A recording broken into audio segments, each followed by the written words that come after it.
sommes à la veille du 11 novembre. Et nous allons donc nous concentrer sur la Première Guerre mondiale, sur le front d'Eretz Israël, c'est-à-dire son influence sur le sionisme et sur les Juifs qui habitent Eretz Israël. On va donc considérer spécialement la, la Turquie, qui est l'empire qui gère Eretz Israël, ses alliés, c'est-à-dire la Prusse et l'empire austro-hongrois, et l'ennemi qui est l'empire britannique. Alors je vous invite à vous joindre à moi. Et quels sont les problèmes auxquels sont confrontés les Juifs d'Eretz Israël? Tout d'abord, des impôts très lourds pour financer l'effort de guerre, des réquisitions, les Turcs réquisitionnent des denrées alimentaires, des outils agricoles, des animaux de trait. Donc la situation est très complexe. Beaucoup de Juifs d'Eretz Israël vivent de la chalouka, de la charité des communautés d'origine.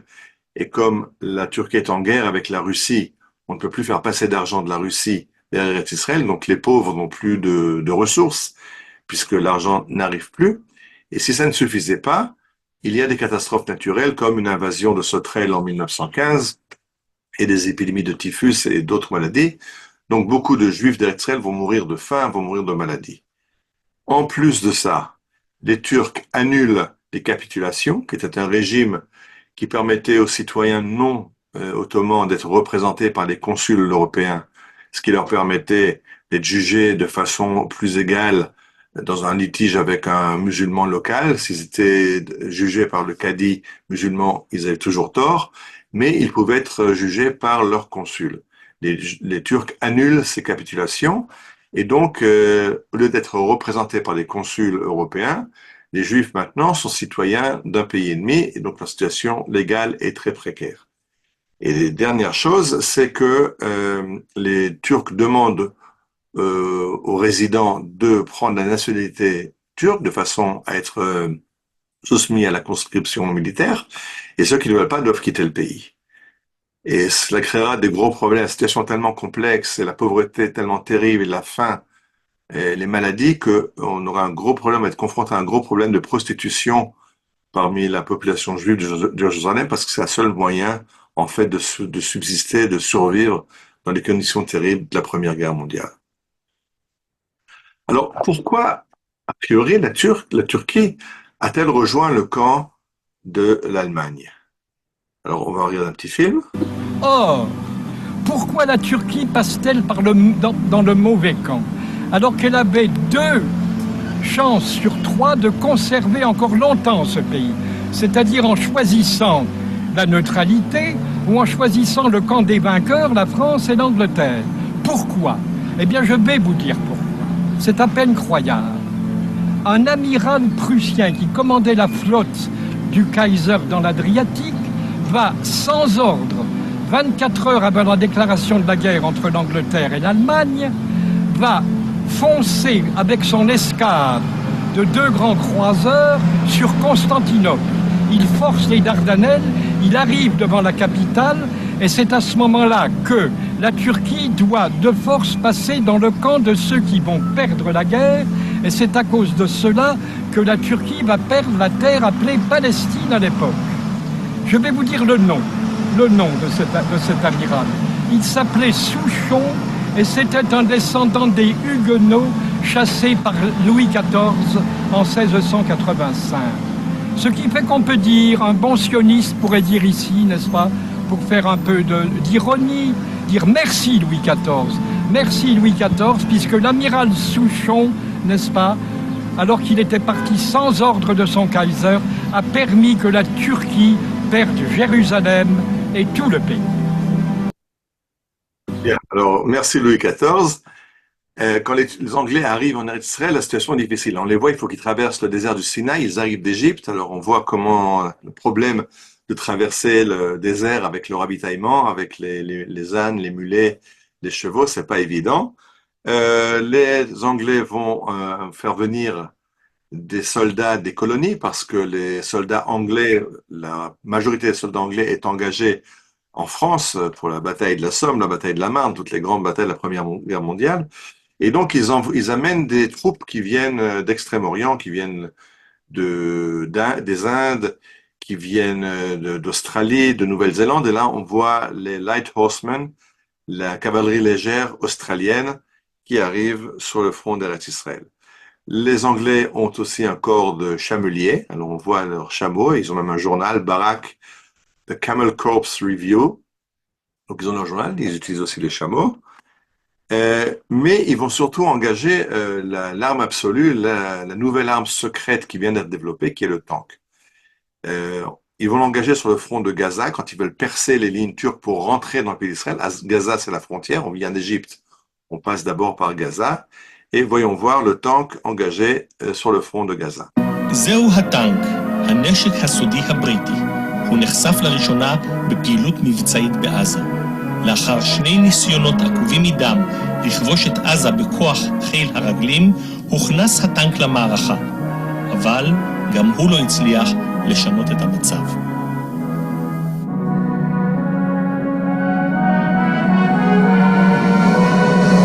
זהו Donc ces monstres de métal sont engagés à Gaza, mais ils ne vont pas réussir et les Anglais vont deux fois perdre la bataille devant Gaza.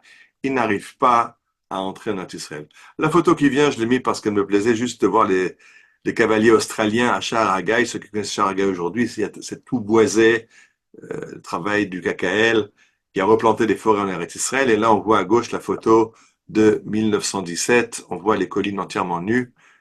Aujourd'hui, bien sûr, tout ça, c'est boisé. Mais revenons à notre histoire.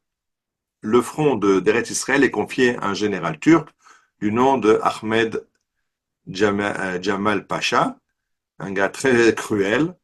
On le voit à gauche sur son cheval, à droite avec son état-major. Et il va commencer par chasser les gens de Tel Aviv. Les Juifs de Yafo, en 1914. En 1917, il chassera aussi les Juifs de Tel Aviv. Mais d'abord, la première chose qu'il fait, il essaie de lancer la campagne d'ottomanisation. Prenez la citoyenneté turque de façon à devoir faire votre service militaire. Et vous voyez à droite le formulaire, l'annonce Azara Achona, dernier avis, c'est le dernier jour pour prendre la nationalité ou alors prendre la porte et quitter Eretz Israël. Et dans la photo de gauche, vous voyez deux activistes sionistes des Poalei Tzion, Yitzhak Ben Tzvi à droite qui sera le second président de l'État d'Israël, et à gauche David Ben Gurion qui sera le premier ministre. Et les deux essayent de propager cette parole parmi les Juifs. Prenez la nationalité, engagez-vous dans l'armée turque, parce que si jamais vous refusez, vous allez devoir quitter Eretz Israël, et alors tous les acquis du sionisme, tous ces villages qu'on a créés, risquent d'être détruits, tout va être réduit à néant.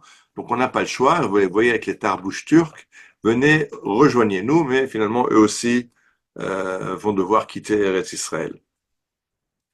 Alors, les Turcs ont réquisitionné des hommes pour le travail forcé, et une des occupations qu'ils vont donner à ces gens qui doivent faire du travail pour la Turquie va être de créer de nouvelles voies ferrées, notamment la voie ferrée qui va jusqu'à El Ksema, dans le désert du Sinaï, pour bloquer l'arrivée des Anglais. Il faut amener du matériel, il faut amener des hommes, et donc ils vont tracer des lignes ferroviaires, mais les conditions sont très dures et beaucoup des gens qui font ce travail forcé vont mourir dans ce travail forcé. Alors, il y a un timbre israélien qui rappelle, voilà, un timbre qui parle des 100 ans de la Première Guerre mondiale et les voies ferrées militaires d'Eretz Israël. Et il n'y a pas que les Turcs, les Anglais aussi. La photo qui est à gauche, on voit un chemin de fer anglais, un train anglais qui passe, vous avez du mal à identifier. C'est à Jérusalem, au Sanhedria, il y a là-bas les cuivrés à Sanhedrin, les tombes du Sanhedrin, et au-dessus des tombes du Sanhedrin passe le train. C'est un petit chemin de fer local qui va de la grande base que les Anglais ont construite au sud de Jérusalem jusqu'à Atarot, le nouvel aéroport qu'ils viennent de construire dans le nord de Jérusalem. Et entre les deux, il y a un chemin de fer. C'est très important pour acheminer le matériel et les hommes. Revenons à l'expulsion des Juifs d'Eretz Israël. J'ai dit d'abord les Juifs de Yafo et après les Juifs de Tel Aviv. Là, vous voyez un bateau, un paquebot américain qui évacue ces Juifs vers Alexandrie en Égypte. Le problème, c'est que j'ai dit qu'ils étaient déjà très pauvres en Eretz Israël. Quand ils arrivent en Égypte, ils n'ont rien. Et à droite, vous voyez un formulaire, Lichvod Vaad Ezra, le Golais Eretz Israël, à l'attention du comité d'aide aux Juifs chassés d'Eretz Israël à Alexandrie. Anochi Achatumata, je sous-signais a été expulsé d'Eretz Israël à cause de la guerre. Et je vous fais savoir que je n'ai pas les moyens d'acheter des matzot pour la fête de Pessah qui arrive, donc s'il vous plaît. Et en bas, l'enquête qui va être faite, est-ce que vraiment ils ont besoin de cette aide, et la décision du comité de leur donner ou de pas de leur donner l'argent pour acheter les matzot. Donc on voit la situation est complexe.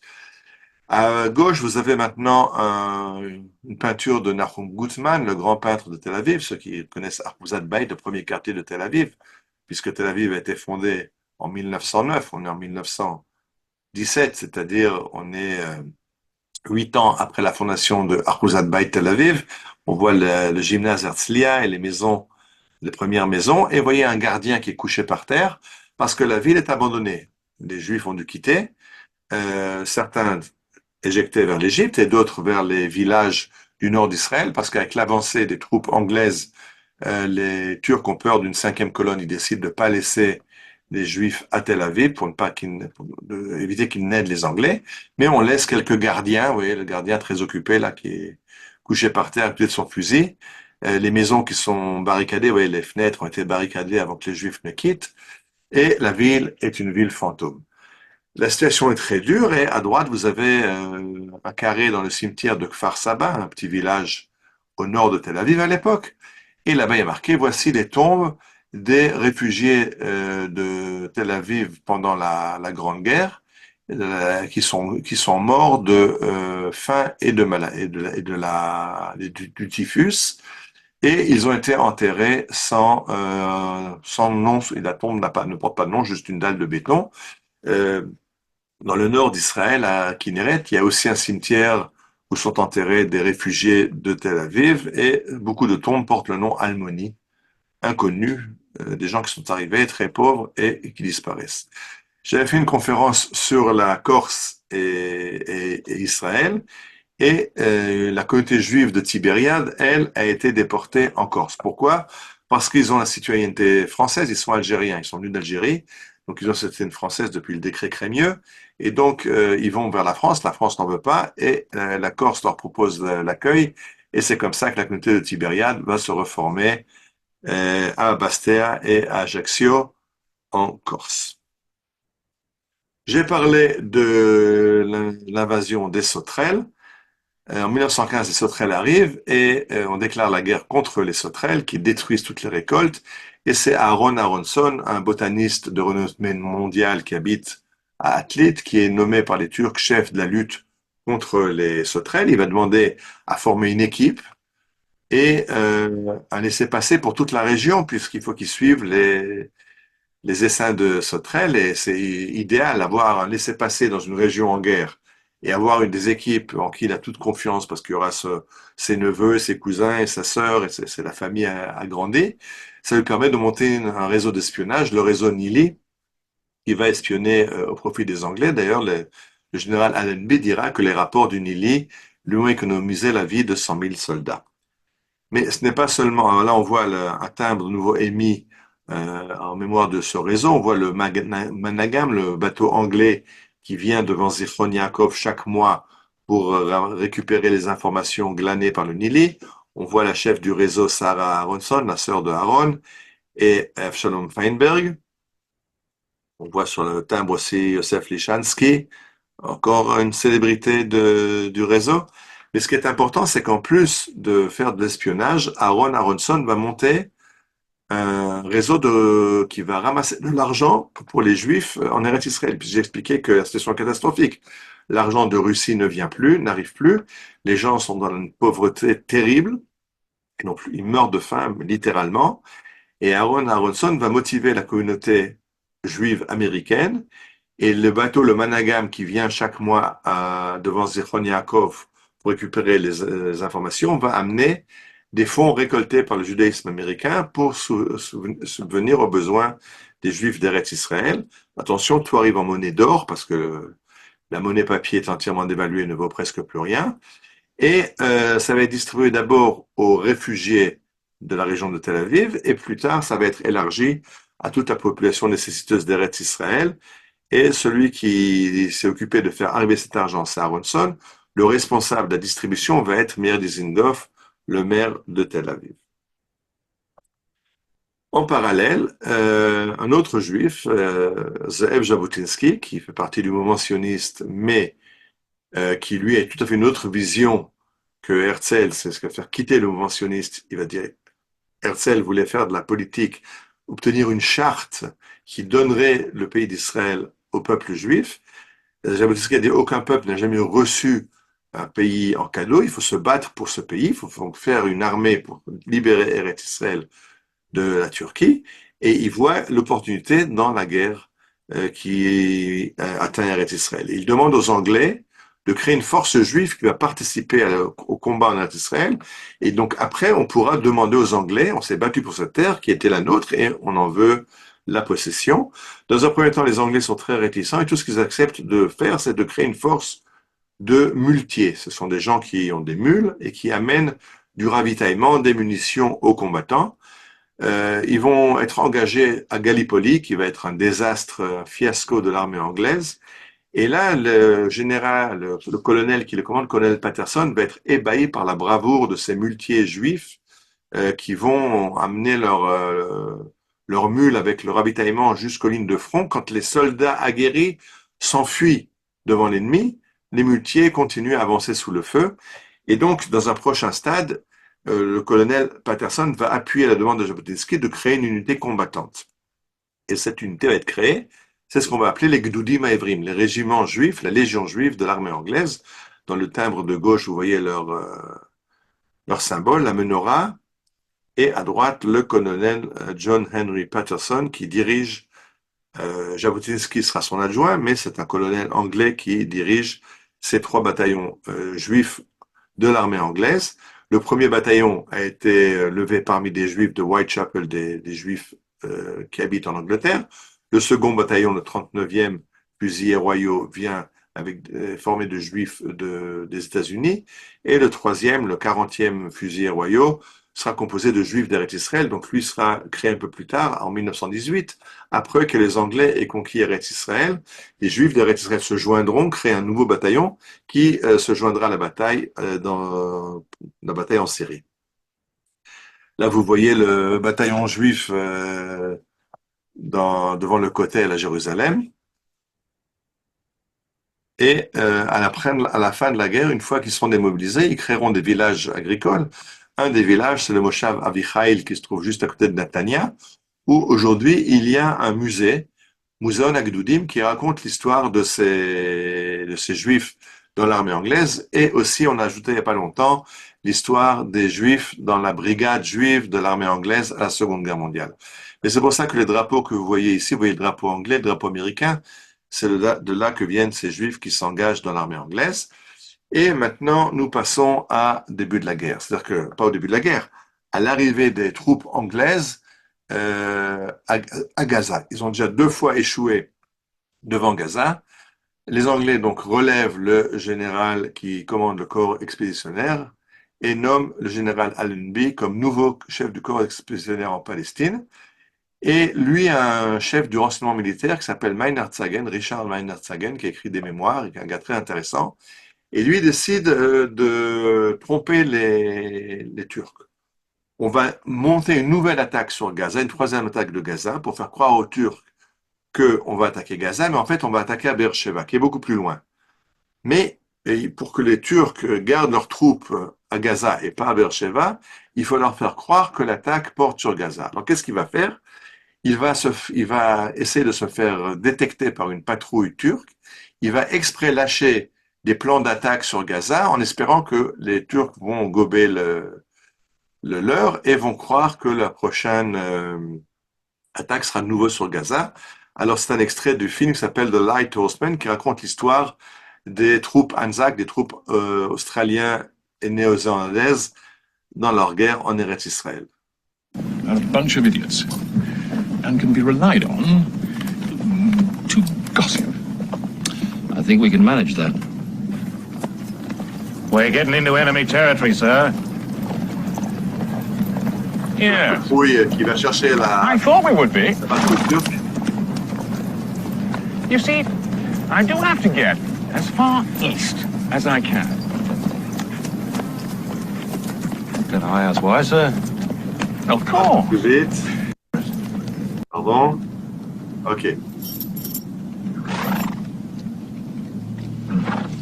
Donc il mange son sandwich en attendant qu'il soit détecté par les Turcs. Il faut que les Turcs le voient et que les Turcs croient qu'il s'enfuit et que c'est malgré lui qu'il a abandonné les plans.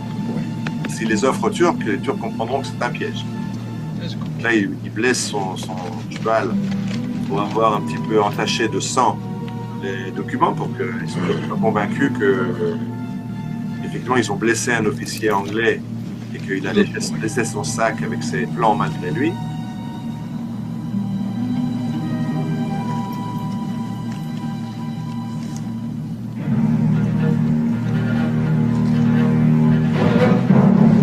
Major, man up! Turks!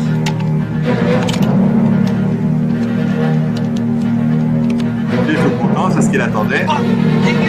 Major! Coming, Corporal, coming.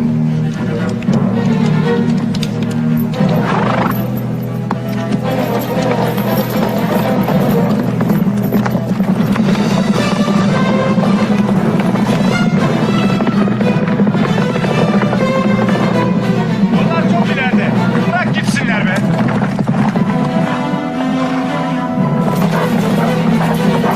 Let's give it up! Ah zut, il les ensommeille. Les Turcs continuent à la poursuite. Bunlar belalarını arıyorlar. Major, for God's sake! Oh dear. Vurdun onu. Hadi yürü. Leave it! Come on now!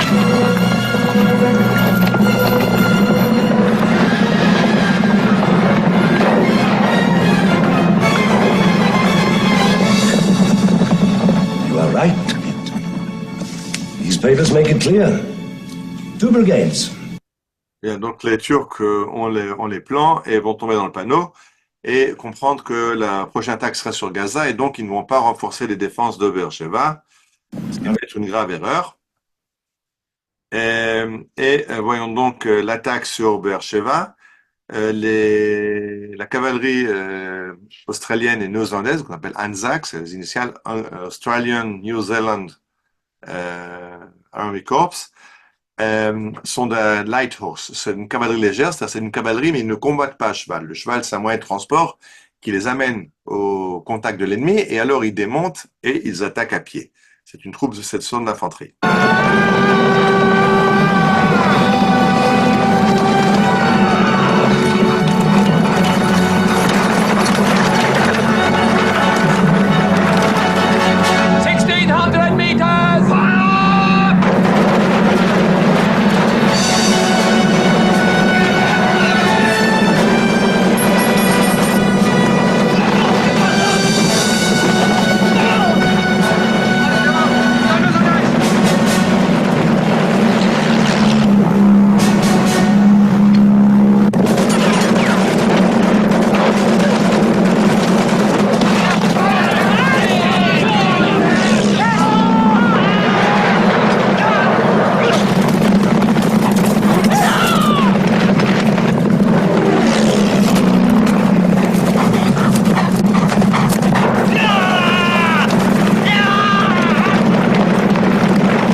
vu, la cavalcade est très rapide. Il faut qu'ils dépassent les lignes turques parce que le problème est qu'ils savent que tous les puits de Beersheba ont été minés par les Turcs. Et que si les Turcs sentent qu'ils perdent la bataille, ils vont faire sauter les puits. S'il n'y a plus d'eau, ils sont beaucoup trop loin de leur ligne de départ et ils vont mourir de soif. Donc il faut à tout prix bousculer les défenses turques, passer par-dessus et arriver au puits pour sécuriser les puits. Après, ils peuvent retourner à pied pour finir la bataille. Alors c'est comme ça que Allenby arrive à rentrer en Eretz Israël par Beersheba et il poursuit jusqu'à Jérusalem. Il arrive à Jérusalem et là, il se passe quelque chose d'assez spécial, c'est que le 9 décembre 1917, un colonel anglais campe déjà dans les faubourgs de Jérusalem et il a envie de prendre son petit déjeuner. Or, pour un officier anglais, il a besoin de bacon, il a besoin d'œufs, de la coque, il a besoin de tabac, et il envoie son cuisinier au village arabe à côté pour chercher des œufs. Ils n'ont plus d'œufs à la cantine militaire. Et le soldat, le cuisinier avec un sergent, rencontre une délégation turque avec un drapeau blanc qui vient se rendre. Et il rentre au camp avec les clés de Jérusalem. L'officier est furax, il dit quoi, j'ai pas demandé les clés de Jérusalem, j'ai demandé des œufs pour mon petit déjeuner.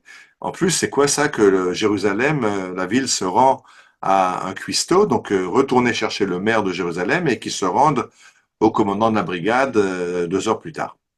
Donc il y a une deuxième cérémonie devant le commandant de la brigade qui envoie une estafette chez Allenby, le commandant du corps expéditionnaire. Voilà, Jérusalem s'est rendu.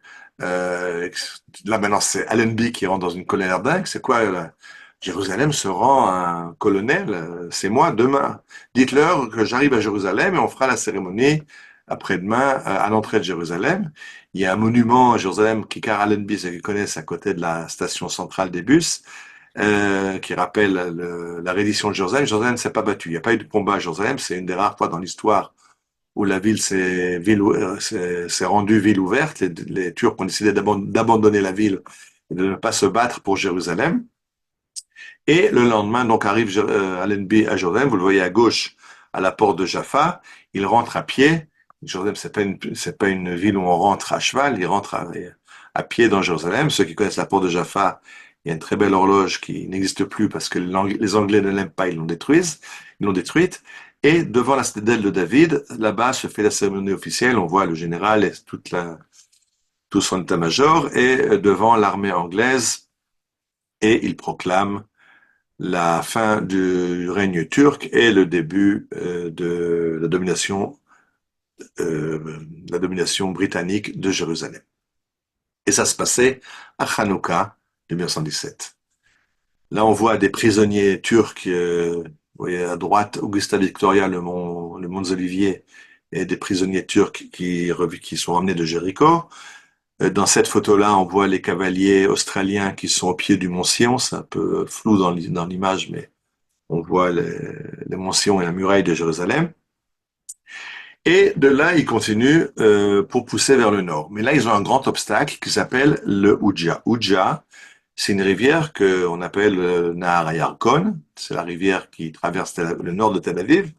Alors, je dis, ça paraît un peu bizarre parce que c'est tellement étroit et tellement peu d'eau dans la rivière. Mais il faut se rappeler qu'aujourd'hui, on utilise tellement d'eau en Israël qu'il n'y a dans nos rivières que 5% de la quantité d'eau qui coulait il y a un siècle. Et donc, quand il y avait 20 fois plus d'eau il y a un siècle, et qu'en plus on est en décembre, c'est-à-dire une période de pluie et l'eau est glaciale, les premiers éclaireurs qui vont entrer dans la rivière pour essayer de trouver un passage vont périr noyés.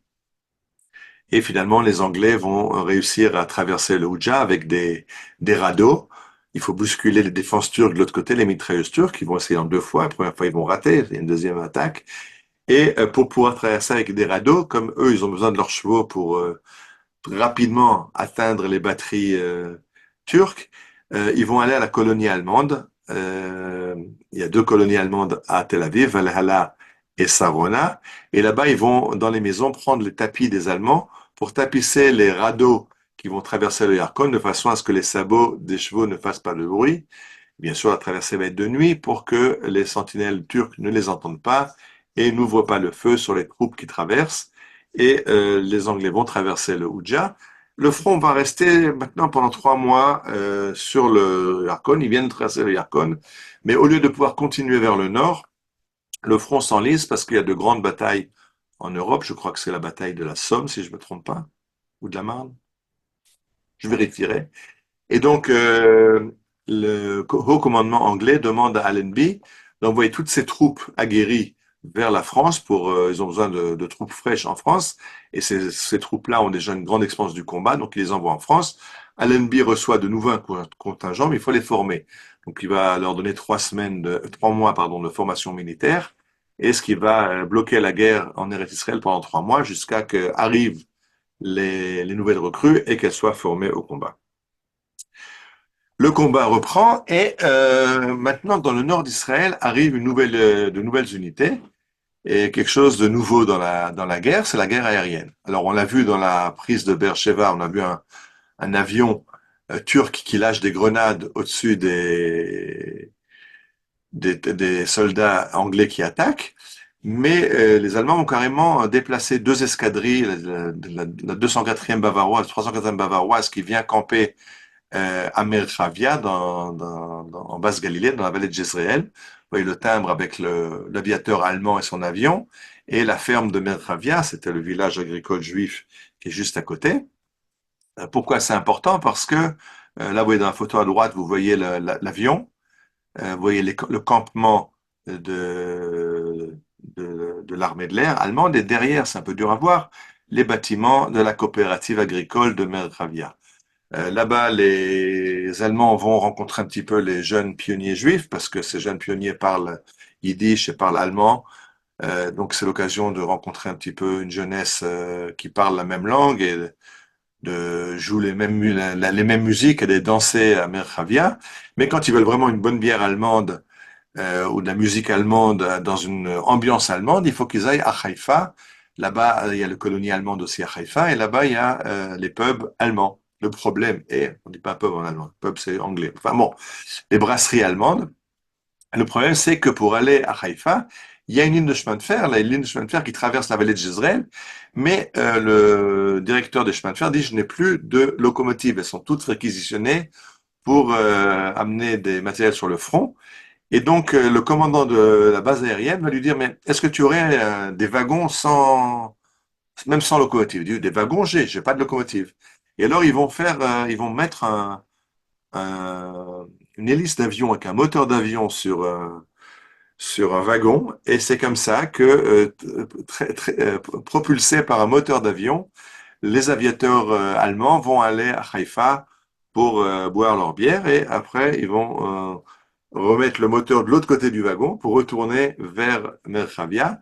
L'ingénieur des chemins de fer qui a mis au point ce système de faire propulser un train par un moteur d'avion va recevoir un blâme. C'est pas comme ça qu'on fait des chemins de fer. Mais ce chemin de fer va casser un record de vitesse historique. Il va dépasser le 100 à l'heure. Ah oui, c'est un moteur d'avion sur un train de l'époque. Alors, ce que ça nous a aussi donné, c'est qu'il y a énormément de photos aériennes. C'est une escadrille de reconnaissance aérienne qui va photographier tout le pays d'Israël. Là, vous voyez un avion de reconnaissance au-dessus de Jérusalem. Vous voyez la muraille de Jérusalem. Vous voyez le dôme du rocher à gauche de l'image. Et à droite, la couverture d'un livre que j'ai à la maison, Mabat Vod Mabat Eretz Israël, une vue et encore une vue d'Eretz Israël. Et ce livre prend la photo aérienne de 1917 et met en parallèle la photo aérienne, même altitude, à la même heure, aujourd'hui, en 2017, un siècle après. Et c'est incroyable de voir comment le pays s'est développé. On voit le pays à l'époque avec le nombre de maisons, le peu de routes, et Eretz Israël d'aujourd'hui. Donc on a beaucoup de photos de l'époque grâce à cette escadrille de reconnaissance allemande. On a aussi une première nouvelle. Là, vous voyez des aéronefs anglais avec des soldats australiens, vous voyez ça à leur chapeau. Et quand les Turcs se débandent et refluent vers le nord, à côté de Shrem-Naplouse, ils vont être bombardés dans le premier bombardement aérien de l'histoire, et les dégâts vont être tellement terribles que pendant 3 jours, le haut commandement anglais ne va pas permettre aux pilotes de prendre l'air. Il dit, si les pilotes voient ce massacre de chevaux et d'hommes dans la passe de Megiddo, et plus jamais ils vont faire un bombardement aérien, pardon, devant tout bas, c'est pas Megiddo. Et donc, ils ont envoyé l'infanterie pour faire un peu le ménage après le carnage qu'a fait ce premier bombardement aérien de l'histoire. Juste après, toujours en poussant vers le nord, ils vont libérer Haïfa, et là, on voit les troupes qui libèrent Haïfa. Vous voyez maintenant que ce sont des troupes, pardon, vous voyez que ce sont des troupes indiennes. Vous voyez les lanciers du Bengale et les lanciers indiens, vous voyez, avec leurs turbans et leurs lances. Et d'ailleurs, le héros de la bataille va être un commandant de l'armée d'Inde qui va tomber dans cette bataille, le major Dalpat Singh Shekhawat Devli. Et vous voyez le livre Warriors for Haifa, des combattants pour Haïfa, et c'est le héros de l'armée des Indes qui est tombé à Haïfa pour libérer Haïfa. Alors, de la même façon qu'il y avait les Australiens néo-zélandais Anzac qui ont pris Beersheba, la prise de Haïfa, elle était le fait des soldats indiens de l'armée anglaise. Bien. Alors, vous voyez à gauche de l'image le monument à la mémoire de Anzac, donc les forces australiennes néo-zélandaises. Ça se trouve près de Be'eri, juste à côté de Be'eri, tristement célèbre depuis le 7 octobre, Simchat Torah de l'année dernière. Et à droite, la médaille de Anzac. Et il y a un très beau musée qui raconte leur histoire à Beersheba. Beersheba qui est un des grands cimetières militaires de l'armée anglaise, puisque la Première Guerre mondiale, les Anglais décident qu'ils ne peuvent pas ramener les soldats tombés sur les différents champs de bataille du monde entier, et ils les enterrent sur place. Et là, à droite, vous avez le décompte, combien d'Australiens et de Néo-Zélandais sont enterrés à Beersheba. 175 Australiens, 31 Néo-Zélandais. À Dir el-Balah dans la bande de Gaza, à Haïfa, Jérusalem, à Ramleh, c'est les différents cimetières militaires anglais. Au total, 544 Australiens et 186 Néo-Zélandais. Là maintenant, je vous amène au cimetière militaire de Jérusalem pour montrer qu'il y a aussi des Juifs dans l'armée anglaise. Alors, c'est pas seulement les Gdoudim et Ivrim, c'est bien sûr pas seulement les fameux régiment juif monté par Zev Jabotinsky, mais il y a des juifs aussi dans l'armée anglaise, des juifs anglais, de la même façon qu'il y avait des juifs dans l'armée française, dans l'armée allemande, dans toutes les armées représentées dans cette confrontation.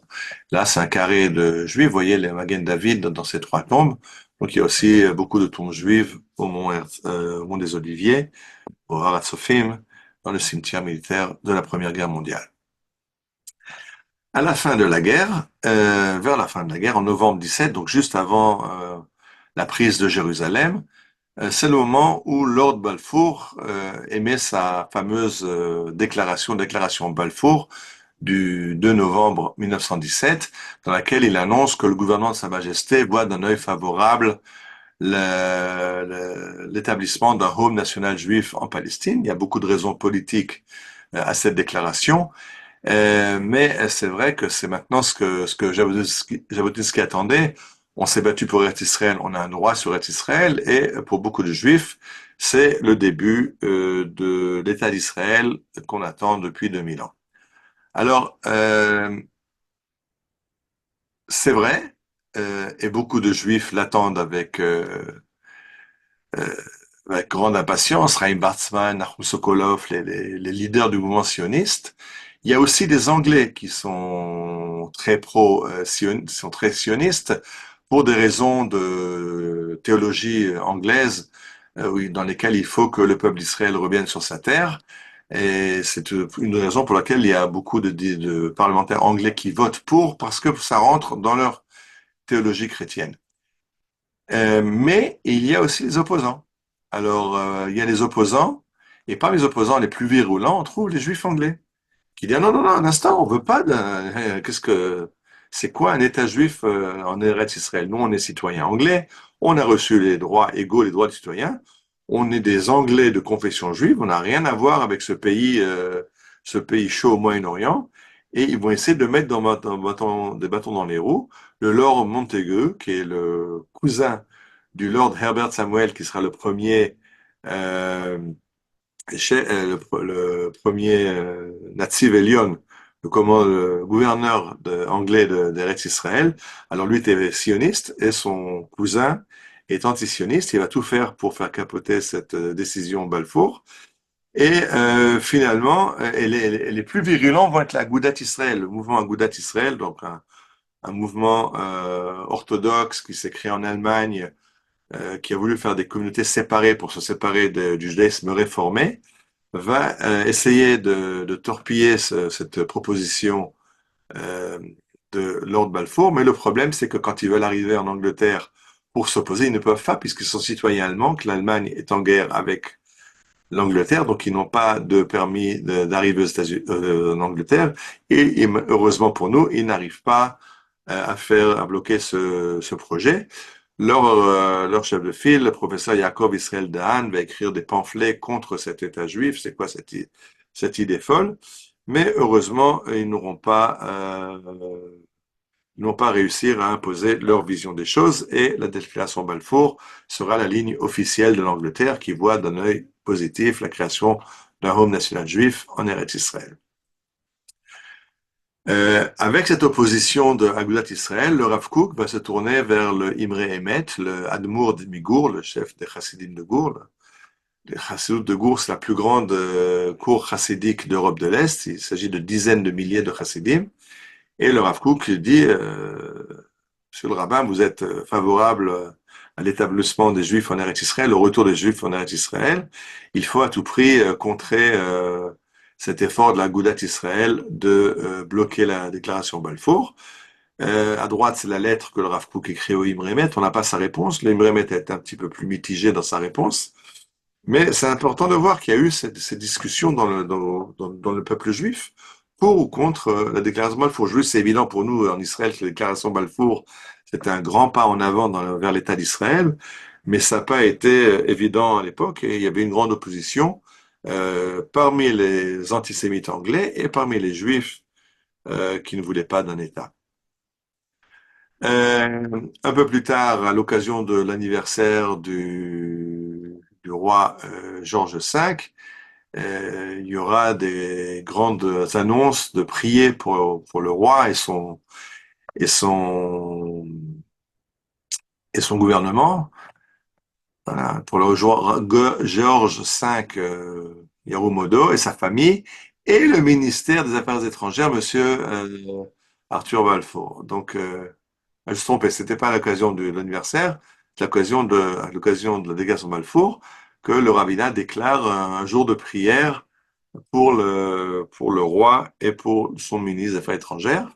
Et à gauche, vous voyez la tombe de Eliezer Ben Yehuda, Eliezer Ben Yehuda qui est célèbre pour avoir écrit le premier dictionnaire de l'hébreu moderne. Alors, sur sa tombe, il est marqué Eliezer Ben Yehuda Mechaye Halashon Evrit, celui qui a fait revivre la langue hébraïque. C'est pas le seul, c'était mais un des acteurs majeurs dans le fait qu'en Israël, on parle aujourd'hui hébreu et non pas d'autres langues. Niftar Be'ushem, décédé à Jérusalem. Mechaber Amilon Agadol, le rédacteur du grand dictionnaire, Niftar Birushalayim, décédé à Jérusalem, mais attention à la date. Bishnat Shishim Vechamesh, à l'âge de 65 ans, Kaf Vav Kislev, le 24 Kislev, Vav Latzarat Balfour, 6e année après la décision Balfour. C'est-à-dire qu'on fait un nouveau calendrier maintenant, plus le calendrier qui commence à la création du monde, plus le calendrier qui commence à l'exil d'Israël, mais calendrier qui commence à la Géoula d'Israël, à la déclaration Balfour. C'est une date marquante à partir de laquelle on calcule les dates. En tout cas, Eliezer Ben Yehuda, c'est la date qui est marquée sur sa tombe. La fin de la guerre, les vainqueurs sont la France et l'Angleterre. L'Amérique qui a aidé, mais c'est la France et les Anglais qui ont commencé la guerre, qui décident de dépecer l'Empire turc et de se partager ce qu'il en reste. Alors, ils prennent l'Empire turc et ils créent des États. À l'époque, là, il y avait un empire et ils créent à côté de la Turquie, le Kurdistan, l'Arménie, la Géorgie, la Syrie, la Mésopotamie, l'Irak, la Palestine, enfin tous ces pays qui étaient en fait partie d'un empire, deviennent la Perse, c'est important aujourd'hui avec l'Iran. Et tous ces pays sont créés après la Première Guerre mondiale. Ce sont deux diplomates, Mark Sykes, anglais, et François-Georges Picot français qui font la carte, vous voyez à gauche, qui définit les zones d'influence. Donc il y a d'abord des mandats. Il y a un mandat britannique sur la Palestine, il y a un mandat français sur le Liban et la Syrie, et après il y a des zones d'influence tout autour. Et c'est en fait comme ça qu'il crée les frontières du Moyen-Orient comme on le connaît encore aujourd'hui. Ça a changé depuis, ça a évolué, mais la base du dépeçage de l'Empire turc, la création des États au Moyen-Orient, c'est le fait des Franco-Anglais ou des Anglo-Français. Et c'est pour ça que moi je dis toujours quand je guide que tout le foutoir qui est au Moyen-Orient aujourd'hui, il faut comprendre que ses racines sont dans ces accords Sykes-Picot, Picot-Sykes, parce que si vous regardez, ils ont tracé des frontières qui sont des lignes droites, des frontières qui n'ont aucune légitimité sur le terrain. Ce ne sont pas des frontières naturelles, ce ne sont pas des frontières entre les ethnies, et donc ça crée des États dans lesquels il y a beaucoup de minorités qui vont se faire la guerre les unes aux autres. Ce que nous donnait les printemps arabes en Libye, en Syrie, en Irak, etc. C'est-à-dire que les Arabes n'ont pas de conscience nationale, ils ont une conscience tribale. Et donc les tribus se font la guerre et le chef de la tribu le plus fort va émerger comme le dictateur. Ce sera Saddam Hussein en Irak, ce sera la famille Assad en Syrie, ce sera Kadhafi au Liban, en Libye, pardon. Et quand arrivent les Américains et les Européens qui vont vouloir, à la fin du XXe siècle, amener la démocratie et qui vont chasser les dictateurs, alors ben, il n'y a plus de dictateurs, on revient à la guerre tribale et c'est comme ça la situation qu'on voit aujourd'hui en Libye, en Irak, en Syrie, la guerre civile dans tous ces pays du Moyen-Orient, ce qu'on appelle les printemps arabes, qui sont en fait les conséquences de ce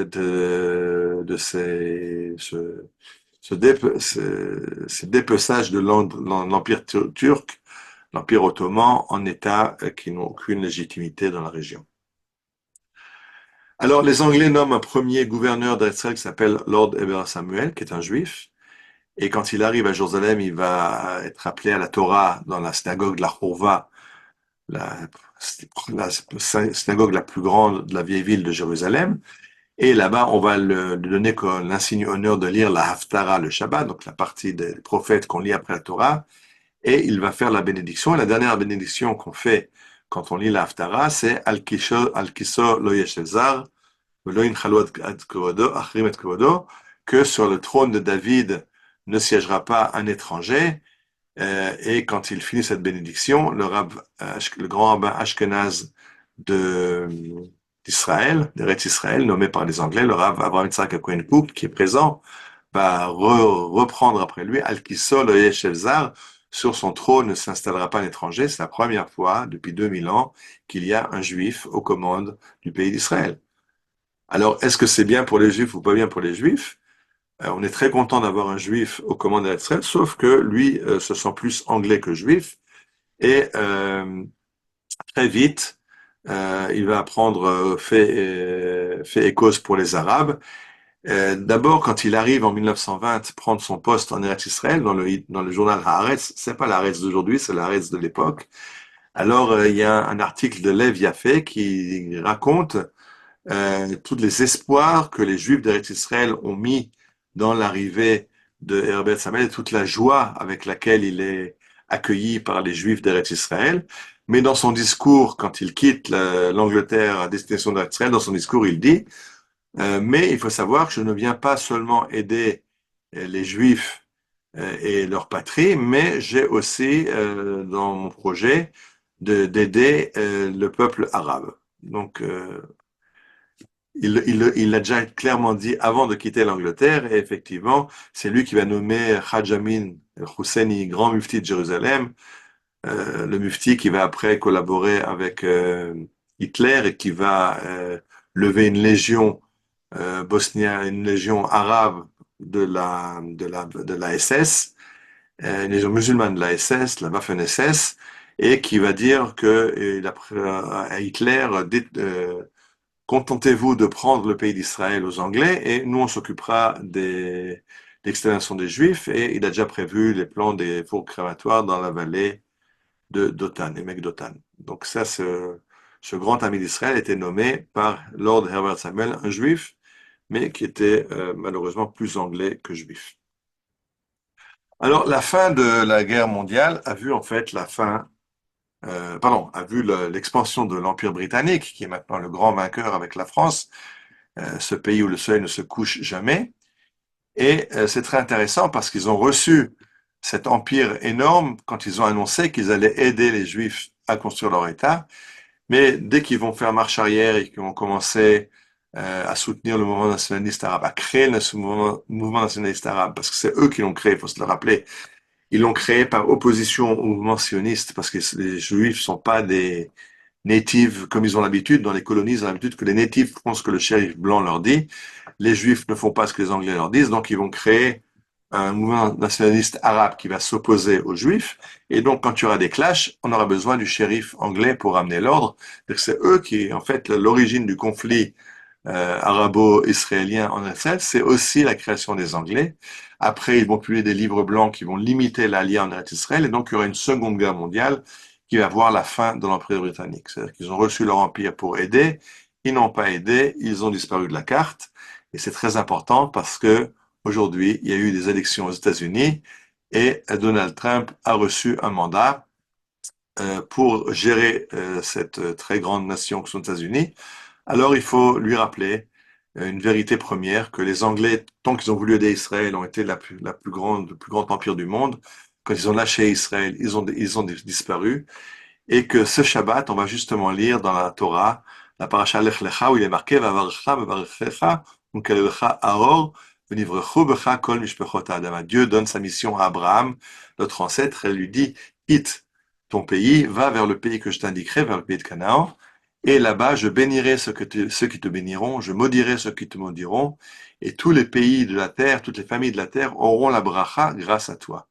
Donc, Donald Trump, cher Donald Trump, si tu voulais la bracha pour les États-Unis d'Amérique, il y a une solution très facile, c'est d'aider Israël dans la guerre qu'on mène actuellement contre les forces du mal de l'Iran, du Hezbollah, du Hamas, des Arabes de Judée-Samarie, des Arabes en Israël qui ont aussi commis un certain nombre d'attentats ces derniers temps. Alors vous avez le choix, nous aider et devenir rester la plus grande puissance mondiale, ou lâcher Israël et disparaître vous aussi. Et je rappelle ce qu'on a chanté à Yom Kippour dans toutes les synagogues.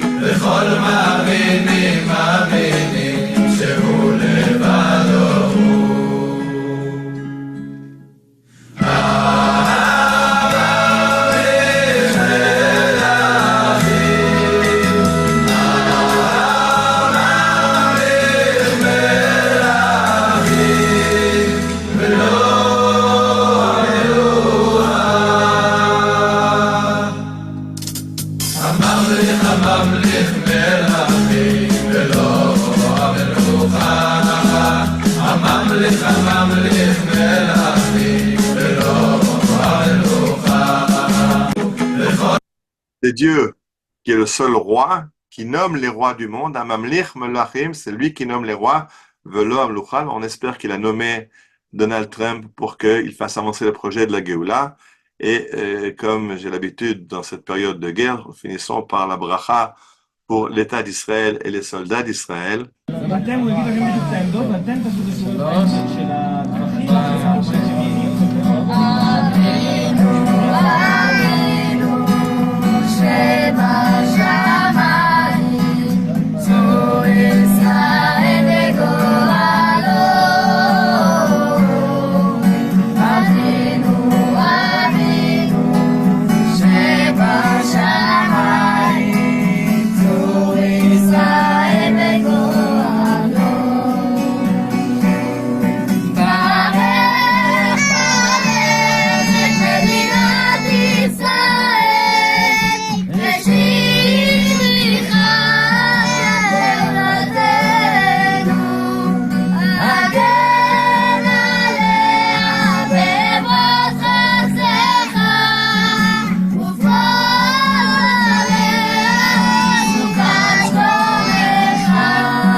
Alors, Je nous souhaite une très bonne année Tav Shin Pei, qu'elle soit meilleure que la précédente, que nous ayons une victoire écrasante sur nos ennemis avec le prix minimum et que nos soldats ne meurent plus sur différents fronts, mais écrasent nos ennemis sans qu'on ait des victimes de notre côté. Shana Tova.